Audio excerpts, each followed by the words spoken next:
বন্ধুরা, আজকের ম্যাচটা ছিল এক ঐতিহাসিক, কারণ আজ নোয়াখালীর হয়ে একই দলের হয়ে খেলেছেন বাপ ছেলে দুইজনেই। বলছি নবী ও তার ছেলের কথা, ইসানুল্লাহর কথা। নোয়াখালী এক্সপ্রেস আগে ব্যাটিং করে বোর্ডে তোলে 184 রান, যেখানে বড় একটা টোটাল। এই রানটা এসেছে পরিকল্পনা আর সাহসী ব্যাটিংয়ের উপর। সৌম্য ও ইসানুল্লাহর ওপেনিং জুটিতেই আসে 64 রান 6 ওভারে, যেখানে দুইজনে হার্ড হিটিং ব্যাটিং করেন।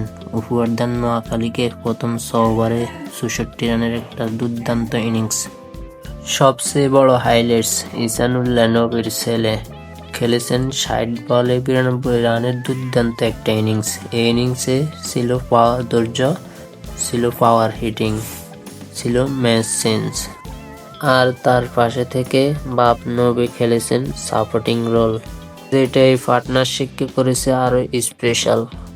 নোয়াখালীর ইনিংসে আগুন ধরায় বাংলাদেশের হার্ড হিটার ওপেনার সৌম্য সরকার খেলেছেন 26 বলে 48 রানের একটা জড়ো ইনিংস। পাওয়ার প্লেতে তার জড়ো ব্যাটিং নোয়াখালী স্কোরটা 184 পর্যন্ত নিয়ে যায়। এই দলে বাপ ছেলে, তার সাথে সৌম্য সরকারের জড়ো ব্যাটিং, এরকম দৃশ্য খুবই কমই দেখা যায়। এই ম্যাচ প্রমাণ করে নোয়াখালী শুধু একটা দল না, এটা একটা পুরো পরিবার।